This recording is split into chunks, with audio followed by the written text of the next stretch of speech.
So it's time again for Thanksgiving, and for us here at College Success Coaching, or CSC, we like to call it the Turkocalypse. But you can call it whatever type of apocalypse you want. We know what you're really all going to do at some point during the day, and that's watch some football. Not the Super Bowl, but this is not just any Super Bowl. This is Tecmo Super Bowl. And this is the best football game that ever came out for the NES. I happen to have it in box, and it's in perfect condition. That doesn't mean that I don't take it out and play with it, as I was saying earlier to people who were here.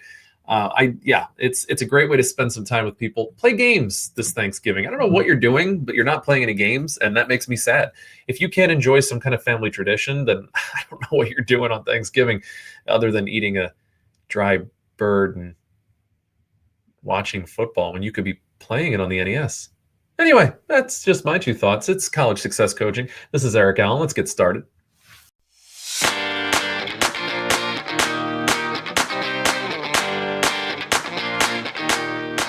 So, thank you everybody for joining us on this wonderful Turkey Day episode. This is the wonderful Thanksgiving special. Turkocalypse has occurred. If you saw and you are looking at this, you get to see the wonderful turkey that I took a picture of. This is a real picture of a real turkey. It's not like my terrible picture of a terrible turkey that I did for somebody else. It's not even really mine, honestly. I just printed somebody else's terrible picture.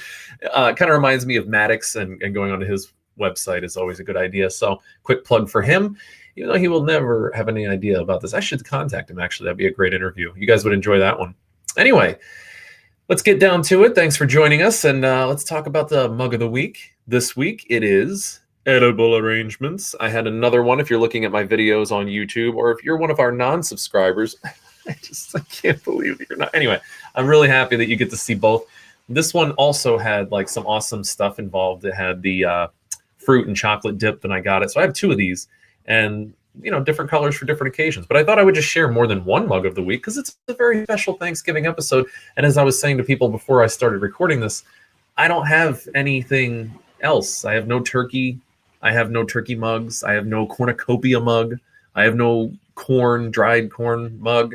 No pilgrim hat mug. What I'm saying is I want a Thanksgiving mug. Thank you in advance. So, as we can jump into our article of the week, which we will be doing, I do want to say to all of you who are watching this on the YouTube, why? Just YouTube. You could be watching this and the rest of what we do every week on College Success Coaching. If you just go in to that little thing in the bottom of the description that shows a link to College Success Coaching, and it says you can sign up there. And you can just click whether you're middle school, high school, or college. You can select one of those wonderful options. You go in and you can just put in some basic payment information, and you still, don't worry, get the free 2-week trial. I'm not getting rid of that. I'm going to give that to you no matter what. I know the value's there, so I'm not worried about it. It's only $50 a week after that, and let's be honest, you spend more than that on Uber. So, this is just an easy expense because it actually helps you to focus on yourself and get the questions answered and talk about topics that you didn't even know about. I mean, I just recently helped people out with a mold problem in their college dorms. Check that one out on YouTube. If you're one of my YouTubers anyway, you probably already did, you sly dog. But if you're not and you're one of the members, go ahead and check that out too. Why not? You could. There's no reason why you can't. So I hope that you come and join us. I want your questions to be brought in here so that I can give you some good answers. A lot of the articles that we do of the week are based on these questions that you all have. So come join us. We're growing and we're doing great things. And, we are the elite. We are doing all the best stuff out there in the college world and having a better time doing it than you. I mean, that's why you're watching us, right? Like, seriously, we're having fun. I'm going to get comments on that. I know I am just in the Q&A. But I'm really excited to have you all join us soon, and I can't wait for you to have your questions answered. So, all right, let's get right into the article of the week.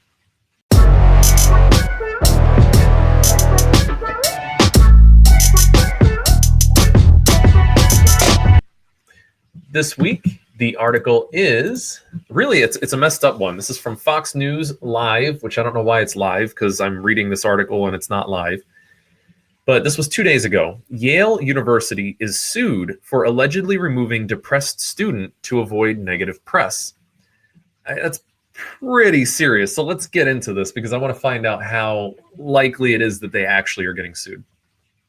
A Yale grad is suing the Ivy League institution, alleging that she was involuntarily held for treatment and eventually removed from campus after seeking counseling for depression because administrators wanted to avoid further damaging publicity following 2 student suicides. Okay, lot to unpack there. A lot of claims were being made, but let's start with the first thing. There were 2 student suicides at Yale already this semester. If you don't think suicide's a real thing, if you don't think deaths on campus are a real thing, they are. And look for the symptoms, look for the signs. Depression is a secret trouble that people deal with. It's a secret trouble that you often don't want to deal with yourself.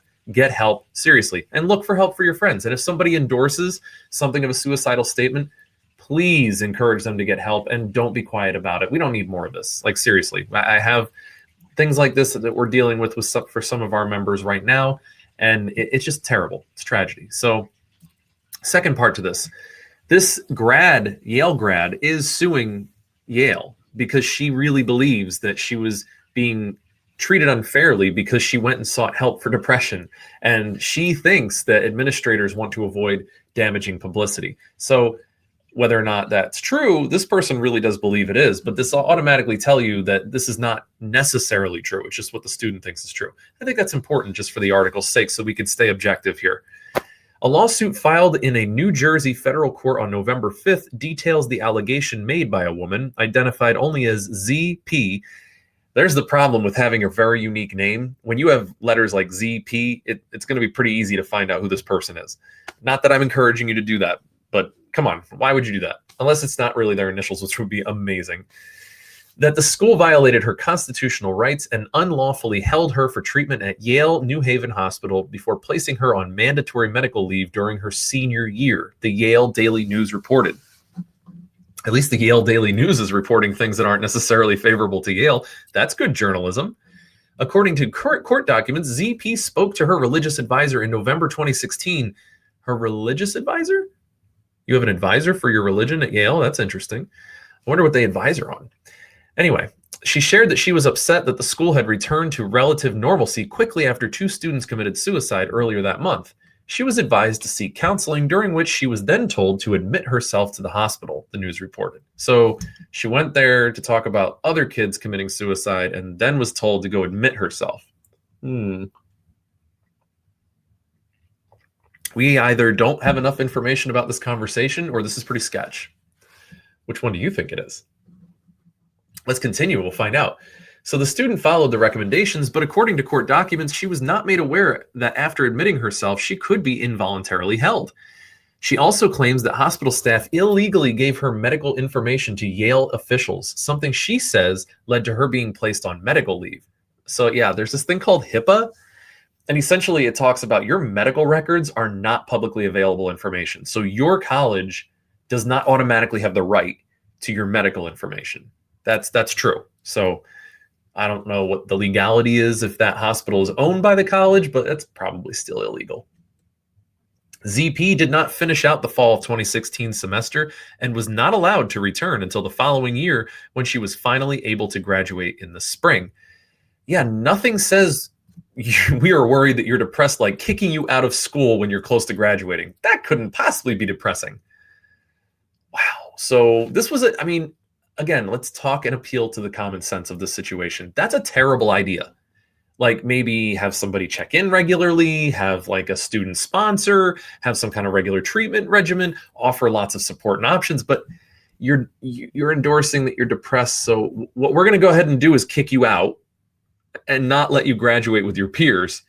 Good luck though on the depression.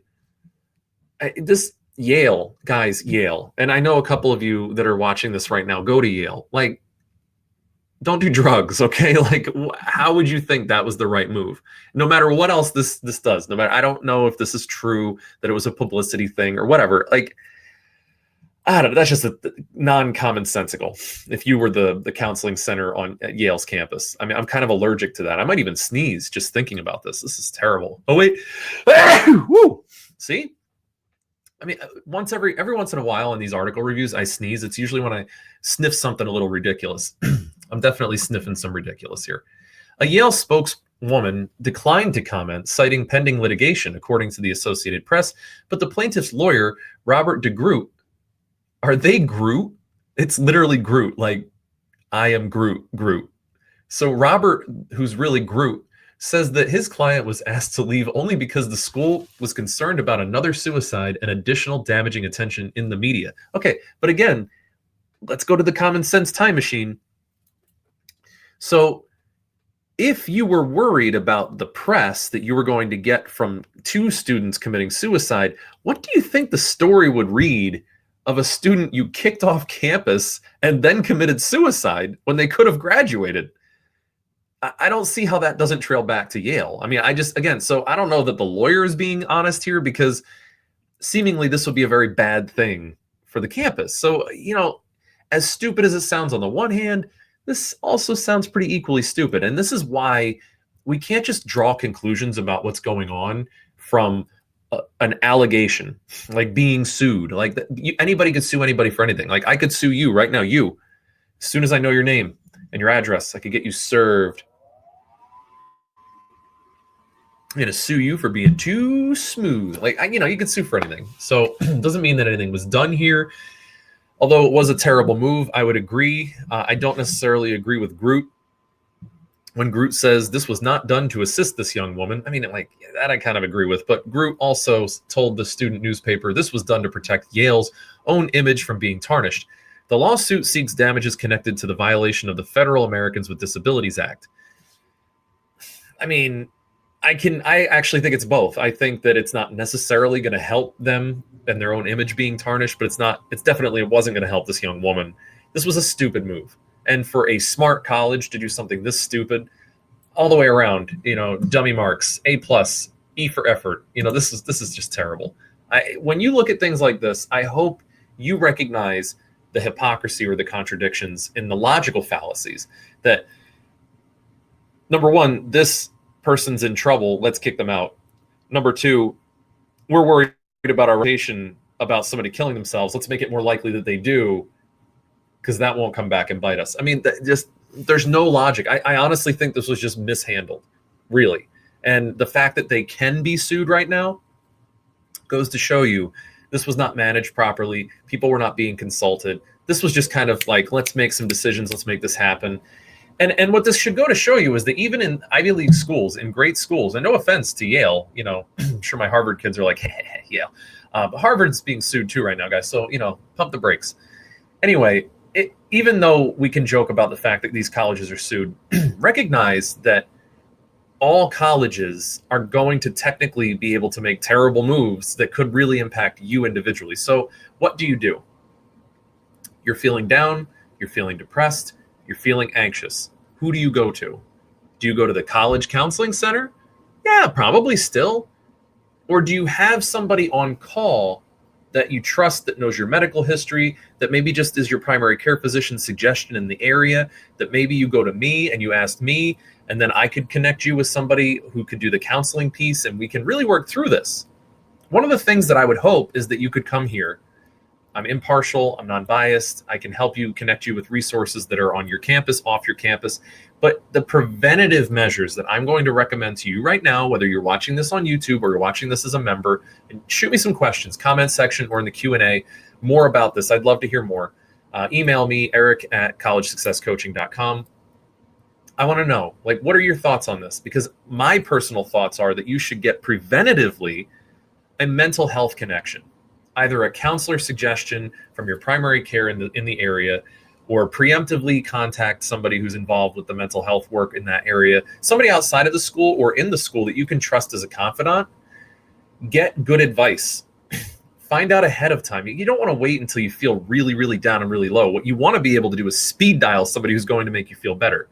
So please look at this as a preventative measure thing. None of this would have happened if this young woman had preventatively gotten a hold of some help for herself and been continually working on the depression. So, there's a lot of other factors, and I'm not victim blaming. Trust me, it's not where this is going. It's really kind of horrible that this happened to her. And what I would wish is that you would take the information from what happened to her and you would look to more preventative measures. Look to things that are going to help you to not get into that position. And then use the resources that you have available. But don't just blindly follow somebody. So if somebody tells you, you need to go and get yourself admitted, call your parents, call your primary care, call that mental health professional that you're connected with. Send me a message. I'd love to have you get good advice and double check advice, get a second opinion, because there are these circumstances where you get put into this scenario and then you can't get out. and you didn't realize that, and nobody tells you that, but then all of a sudden you're stuck. So when you're making important moves for things that are difficult in your life, always ask for expert opinions, but have pipelines. And this is why it's so important to have a primary group, a primary support group.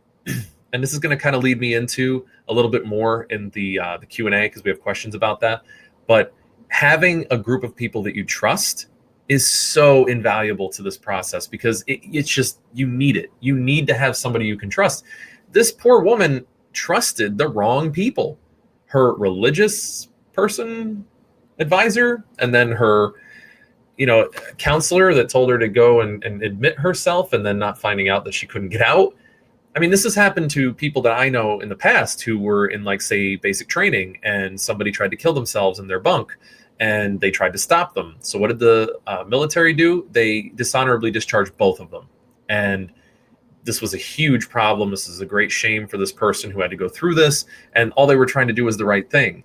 But they never got to talk to anybody. They never got this expert advice. They didn't have anybody they could trust, that they just knew they were going to speed dial and find out, what are my rights? What are my options? What should I do? This is what's being told to me. What do you think? Does this sound right? It's always worth checking up on that. But you need that primary support group before you can do that. So anyway, all of this is to say, primary support groups are awesome. Depression sucks. Yale is not doing the best things and making the greatest moves. And you should be doing things preventatively, so that if something does come up and you're feeling down and you're feeling in the dumps, you have resources that you can go to that you trust, so that this kind of thing doesn't happen to you. But also, now you know what can happen, which is if you go in and get admitted, you can't necessarily go. So that's not a bad thing if you should be admitted. And being in crisis work myself for years, I can tell you, sometimes it was a great save and a great catch that we talked to somebody in the hospital and then had them just stay. And it was for a few days, and they got out of it, and they didn't get taken away from their school or anything like that. But they did get the help that they needed to stay here today with us. And I know plenty of people who I helped through that terrible time years ago who are still here. So get help when you need it. And so those are all the things that I hope you got out of this article. That, and, don't make judgments just because somebody's being sued. It doesn't mean that they actually did something wrong, even though it sounds an awful lot like a lot of balls were dropped and there was a lot of dumb that happened that went around. Anyway, this has been the article of the week.